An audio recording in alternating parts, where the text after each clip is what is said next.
Exercise 12.4 में हमारे पास जो क्वेश्चन नंबर 1 है, आर्क साइन ऑफ -1 की वैल्यू मालूम करनी है। तो ये जो वैल्यू है साइन इनवर्स ऑफ -1, इसको हम अगर थीटा के इक्वल पुट कर दें तो -1 की वैल्यू बनेगी साइन ऑफ थीटा। अब थीटा की जिस वैल्यू के लिए साइन -1 होता है तो वो है sine of 270 degree. Sine of 270 degree के लिए थीटा जो है वो -1 के बराबर होता है, या -90 डिग्री जो है, दोनों का एक ही मतलब है। देखिए -90 इस तरीके से और 270 इस तरीके से, दोनों का टर्मिनल आर्म जो है वो एक ही एंगल पर लाई कर रहा है, एक ही आर्म पर लाई कर रहा है। तो 270 डिग्री और -90 डिग्री, इनको अगर हम रेडियंस में कन्वर्ट करें तो π/180 के साथ मल्टीप्लाई करेंगे, जिससे ये बनेगा 3π/2 और ये बन रहा है -π/2 अगर 90 पर दोनों को कैंसिल कर दें। तो ये तो हमारे पास पर्टिकुलर सॉल्यूशन आ गया। अगर हम जनरल सॉल्यूशन की बात करें तो 3π/2 प्लस 2k पाई और इसी तरीके से -π/2 प्लस 2k पाई, और ये 2k पाई जो है ये साइन का या कॉस का पीरियड होता है। सेकंड पार्ट के लिए ये जो हमारे पास आर कॉस ऑफ -√2/2 है, इसको हम लिख सकते हैं cos inverse of -√2 divide by 2 को हम 2 दफ़ा √2 लिख सकते हैं। और अगर हम इसको थीटा के इक्वल ले लें तो एक √2 को काट देगा, -1/√2 की वैल्यू हो गई कॉस ऑफ थीटा, अगर कॉस को हम दूसरी तरफ लेकर जाएं। और इसमें हमारे पास प्रिंसिपल एंगल बनता है कॉस थीटा 1/√2 के बराबर होता है 45 डिग्री के लिए। लेकिन ये चूंकि नेगेटिव आंसर है तो या ये सेकंड क्वाड्रेंट में होगा और या ये थर्ड क्वाड्रेंट में होगा, क्योंकि सेकंड और थर्ड क्वाड्रेंट में कॉस नेगेटिव होता है। तो सेकंड क्वाड्रेंट के लिए थीटा की वैल्यू बनती है 180 माइनस थीटा, फार्मूले के हिसाब से 180 माइनस 45, जो कि 125 के बराबर है। और अगला जो हमारे पास क्वाड्रेंट है, सेकंड को छोड़ के थर्ड क्वाड्रेंट में लाने के लिए हमारे पास जो फार्मूला है वो है थीटा हमारा बन जाएगा 180 plus theta. So 180 plus theta की वैल्यू, हमारे पास प्रिंसिपल एंगल जो वो 45 है, ये जब हम इसमें ऐड करेंगे तो आंसर आता है 225। तो जो दो आंसर हमारे पास बने, एक है 125 और दूसरा है 225। इसको अगर हम रेडियंस में कन्वर्ट करें तो 45 3s आर 125 और 45 4s आर 180। इसको भी अगर हम रेडियंस में कन्वर्ट करें तो 45 5s are 225 and 45 4s are 180, तो 5π/4 ये हमारा पर्टिकुलर सॉल्यूशन हो गया। और जनरल सॉल्यूशन के लिए हम इनके अंदर जो पीरियड है 2k पाई वो ऐड कर देंगे। सो 3π/4 प्लस 2k पाई यूनियन 5π/4 प्लस 2k पाई। थर्ड पार्ट में हमारे पास है आर्क टेंजेंट ऑफ -√3/3। तो इसको हम लिख सकते हैं टेन इनवर्स ऑफ -√3, और नीचे जो है अंडर रूट नहीं है तो उसको हम √3 इंटू √3 लिख सकते हैं। इसको हम थीटा के इक्वल सपोज कर देते हैं। ये दोनों वैल्यूज आपस में कट गई, सो -1/√3 इक्वल्स टू टेंजेंट थीटा। तो अब हमारे पास जो टेन थीटा की वैल्यू है -1/√3,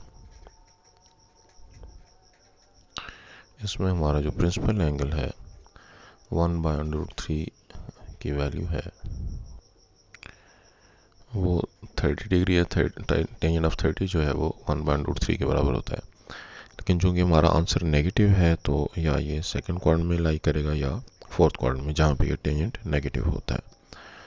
तो इसके हिसाब से अगर सेकंड क्वाड्रेंट में हम थीटा को पहुंचाना चाहते हैं तो फार्मूला है 180 माइनस थीटा, इज 180 माइनस 30, तो 150। और फोर्थ क्वाड्रेंट के लिए theta is equal to 360 minus theta. तो यहाँ पे जब मैं थीटा की वैल्यू जो प्रिंसिपल एंगल है 30 लगाता हूँ तो मेरे पास आंसर 330 आ जाता है। अब ये जो दो आंसर हैं, पहला आंसर 150 और 330, इनको मैं रेडियंस में कन्वर्ट करता हूँ। 150 मल्टीप्लाइड बाय पाई बाय 180, ये बनेगा 5 पाई बाय 6। और 330 को अगर मैं रेडियंस में कन्वर्ट करता हूँ तो ये बनता है 11 पाई बाय 6। 11 3 33। तो ये पर्टिकुलर सोल्यूशन हो गए। और जनरल सोल्यूशन के लिए 5 पाई बाय 6 प्लस के पाई। इस दफ़ा हम जो टेंजेंट का पीरियड है के पाई, 2 के पाई नहीं है, के पाई। साइन और कास की सूरत में 2 के पाई और टेन की सूरत में के पाई, यूनियन 11 पाई बाय 6 प्लस के पाई। ये दूसरा आंसर है 11 पाई बाय 6, इसको रेंज में लाने की खातिर अगर हम 11 पाई बाय 6 में से 2 पाई माइनस कर दें तो 6 हमारा एलसीएम 11 पाई माइनस 12 पाई, जिससे हमारा आंसर आता है माइनस पाई बाय 6। तो इस जो हमारा दूसरा आंसर है इसको अगर हम चेंज करें तो ये बनेगा माइनस पाई बाय 6 प्लस के पाई। लिहाजा इसकी बजाय हम रेंज जो है हमारे पास टेन इनवर्स की minus pi by 2 two plus pi by 2, तो इसको हम चेंज कर देंगे।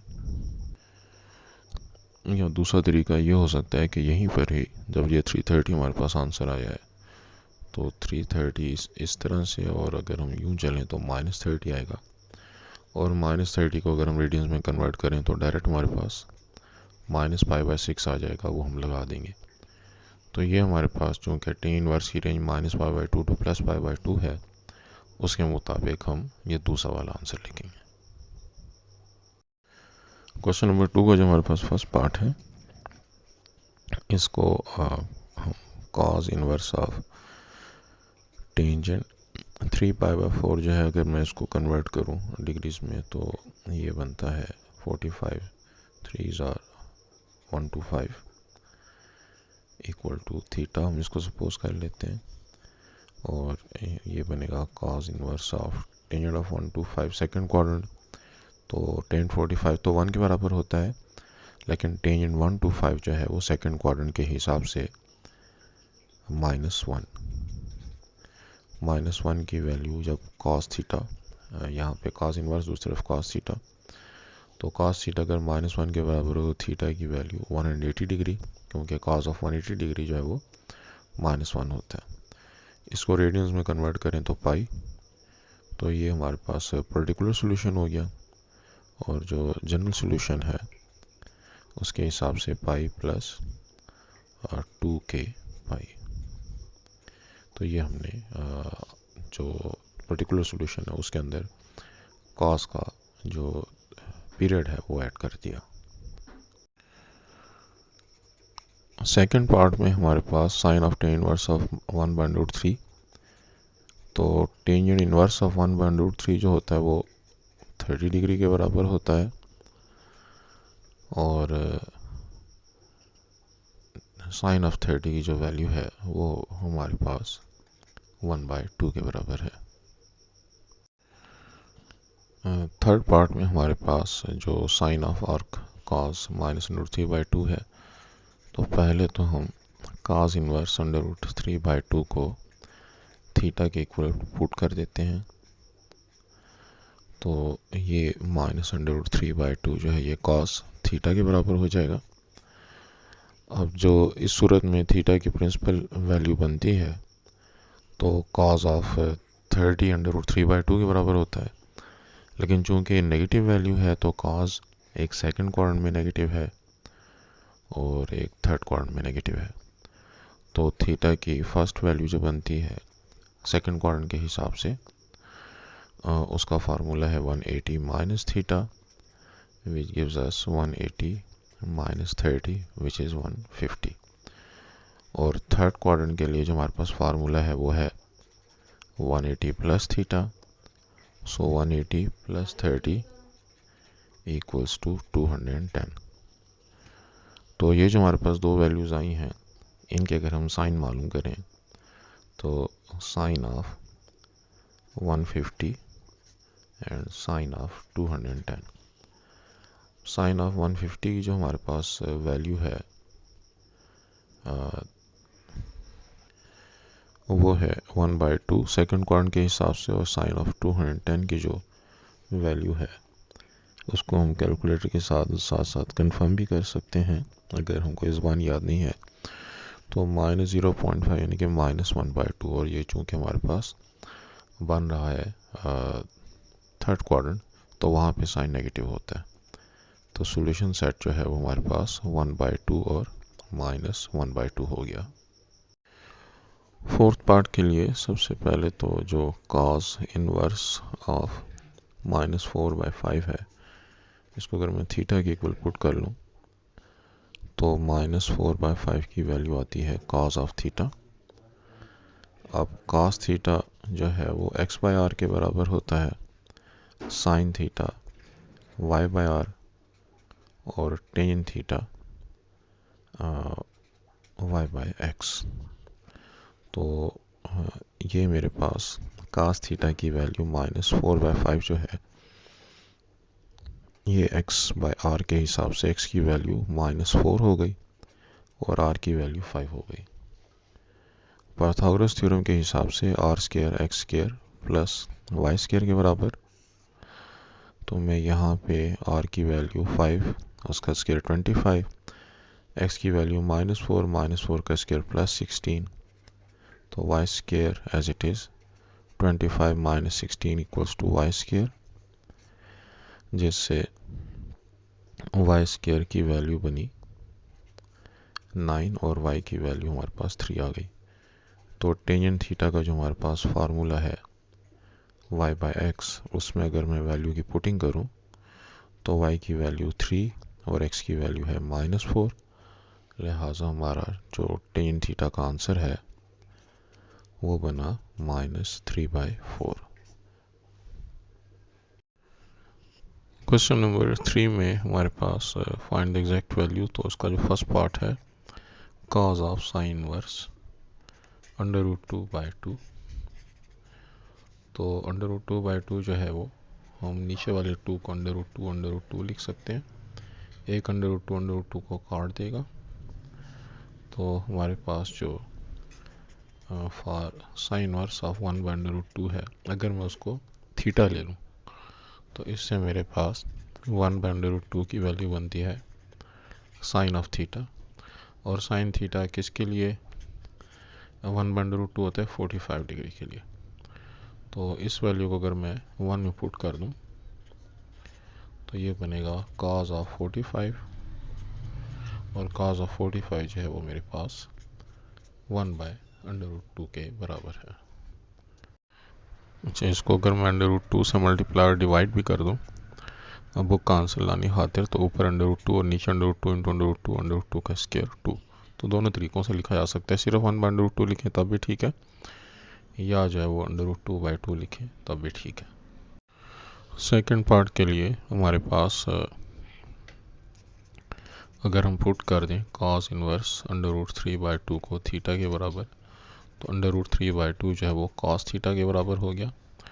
और थीटा की वैल्यू जब हमारे पास 30 डिग्री होती है तो कॉस थीटा अंडर रूट 3/2 के बराबर होता है। तो 1 बिकम्स टेंजेंट ऑफ 30 डिग्री, और टेन 30 की वैल्यू जो है वो 1/√3 है, जो हमने याद की हुई है। और अगर हम बुक का आंसर लाना चाहते हैं तो अंडर रूट 3 से हम मल्टीप्लाई भी करते हैं और अंडर रूट 3 से हम डिवाइड भी कर देते हैं, जिससे ऊपर की वैल्यू अंडर रूट 3 और नीचे अंडर रूट 3 का स्क्वायर, तो अंडर रूट 3/3। थर्ड पार्ट के लिए अगर हम पुट कर दें कॉस इनवर्स ऑफ 1/2 थीटा के बराबर, तो 1/2 कॉस थीटा के बराबर हो गया। और जब हमारे पास थीटा 60 डिग्री होता है तो कॉस 60 1/2 के बराबर है, लिहाजा 1 becomes second of 60। Second of 60 को हम लिख सकते हैं 1/cos ऑफ 60। cos 60 की वैल्यू जो है हमारे पास 1/2 होती है। ये 1/2 जब ऊपर जाएगा तो 2/1 हो जाएगा, लिहाजा 2 हमारा आंसर हो गया। फोर्थ पार्ट के लिए अगर हम पुट कर लें tangent inverse of 1 is equal to theta, तो 1 is equal to tan theta. और हमारे पास जो टेन थीटा जब 45 हो तो फिर ये 1 के बराबर होता है, तो 1 बिकम्स कोसिकेंट ऑफ 45 डिग्री। तो कोसिकेंट ऑफ 45 को हम 1/sin ऑफ 45 लिख सकते हैं। साइन ऑफ 45 जो है वो 1/√2 के बराबर होता है। 1/√2 को जब ऊपर लेकर जाएंगे तो अंडर रूट 2/1, जिससे हमारा आंसर अंडर रूट 2 हो गया। फिफ्थ पार्ट में हमारे पास जो टेंजेंट इनवर्स ऑफ -1 है उसको अगर हम थीटा के इक्वल ले लें तो जो हमारे पास टेंजेंट इनवर्स की रेंज है वो है -π/2 टू +π/2। तो हमारे पास इसके हिसाब से जो थीटा की वैल्यू है उसको -45 डिग्रीज आना चाहिए। नॉर्मली जो प्रिंसिपल एंगल है 45 हो तो टेंजेंट टेन 45 1 के बराबर होता है, लेकिन यहाँ पे हमारे पास चूँकि -1 टेंजेंट थीटा के बराबर बनेगा तो थीटा की वैल्यू हम टेन इनवर्स की रेंज के हिसाब से -45 डिग्रीज ले रहे हैं। इसके हिसाब से 1 बिकम्स साइन ऑफ -45 डिग्रीज। अब हमें पता है कि साइन जो है वो एक ऑड फंक्शन है, नेगेटिव साइन बाहर आ जाएगा, तो -sin of 45। तो अगर cos होता cos ऑफ -थीटा तो हम नेगेटिव साइन को इग्नोर कर देते। sin of 45 की वैल्यू है 1/√2। और वो बुक के फॉर्मेट के मुताबिक हमें यहाँ पे अंडर रूट 2 से मल्टीप्लाई भी करना होगा और डिवाइड भी। तो ऊपर हमारे पास -√2 रह गया और नीचे under root 2 into under root 2 का स्क्वायर के रूट को काट देगा, लिहाजा ऊपर -√2 और नीचे 2। तो ये जो है हमारा आंसर हो गया। 6 पार्ट के लिए पुट कर लेते हैं साइन इनवर्स ऑफ 1/2 थीटा के बराबर, लिहाजा 1/2 साइन ऑफ थीटा। अब थीटा की वैल्यू जब 30 डिग्री होती है तो तब साइन थीटा जो 1/2 के बराबर होता है, लिहाजा 1 बिकम्स सीकेंट ऑफ 30 डिग्री, जिसको कि हम 1/cos ऑफ 30 डिग्री लिख सकते हैं। cos 30 की वैल्यू होती है अंडर रूट 3/2, तो अंडर रूट 3/2 को जब हम ऊपर लेकर जाएंगे तो 2/√3। और बुक के हिसाब से आंसर लाने खातिर अंडर रूट 3 से अगर हम मल्टीप्लाई और डिवाइड कर दें तो ऊपर 2/√3 और नीचे अंडर रूट 3 का स्क्वायर के रूट को काट देगा, तो 2√3/3। क्वेश्चन नंबर 4 में है सिंप्लीफाई। तो इसके सिंप्लीफिकेशन के लिए let sine inverse of 1/u equals to theta.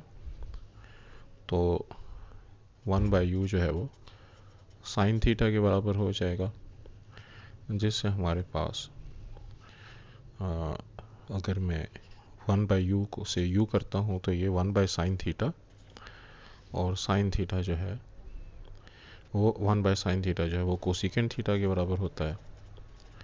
तो कोसिकेंट, तो यहाँ से जो u की वैल्यू कोसिकेंट थीटा आई है, तो थीटा की वैल्यू हम कोसिकेंट इनवर्स ऑफ u लिख सकते हैं।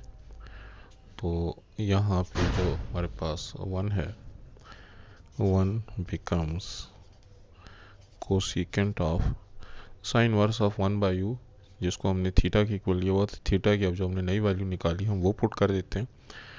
तो यहाँ पे कोसिकेंट इनवर्स ऑफ u लगा देते हैं थीटा की बजाय। तो कोसिकेंट और कोसिकेंट इनवर्स एक दूसरे को कैंसिल कर देंगे, लिहाजा हमारा आंसर u आ जाएगा। टेंजेंट और टेन इनवर्स जो है वो एक दूसरे के एंटी फंक्शन है, लिहाजा इससे डायरेक्ट हमारा आंसर जो है वो u लिख सकते हैं। इसमें कैपिटल टी से जो है वो प्रिंसिपल, बहरहाल यहाँ पे उसको हम अगर एक दूसरे के एंटी फंक्शन ट्रीट करें तो बस हमारा आंसर जो है वो u बनता है। थर्ड पार्ट के लिए अगर cos inverse of 1/1 plus u square को हम थीटा के इक्वल कंसिडर कर लें तो 1/1 plus u square cos theta की वैल्यू हो गई। अब cos थीटा जो है वो हमारे पास बराबर होता है x/r के, तो 1/1 प्लस u स्क्वायर, लिहाजा x1 हो गया और r जो है वो 1 प्लस u स्क्वायर। अगर मैं इसकी मदद से y की वैल्यू निकालूं, अब जहन में रखें कि ये r है, ये y है और ये x है और यहाँ पे थीटा होता है। तो y square is equal to r square minus x square, Pythagoras theorem, जिसके हिसाब से y स्क्वायर की वैल्यू हो गई r स्क्वायर की वैल्यू 1 प्लस u स्क्वायर। इसका अंडर रूट ख़त्म हो जाएगा, माइनस x स्क्वायर की वैल्यू 1 का स्क्वायर 1, तो 1 को काट देगा, लिहाजा y स्क्वायर की वैल्यू u स्क्वायर, लिहाजा y जो है वो u के बराबर हो गया। अब मुझे चाहिए टेंजेंट ऑफ थीटा, तो टेंजेंट थीटा जो है वो मेरे पास y/x के बराबर होता है, तो परपेंडिकुलर अपॉन बेस, तो y की वैल्यू हमारे पास u है और x की वैल्यू जो है वो हमारे पास 1 है। तो यहाँ पे अगर मैं थीटा की वैल्यू पुट कर दूँ तो थीटा की वैल्यू है हमारे पास cos inverse of 1/1 plus u square which is equal to u। Fourth part में cos इनवर्स और cos दोनों एक दूसरे के एंटी फंक्शन है, लिहाजा एक के लिए एक दूसरे को काट देंगे, तो 1 माइनस u स्क्वायर जो है हमारा आंसर आ जाएगा।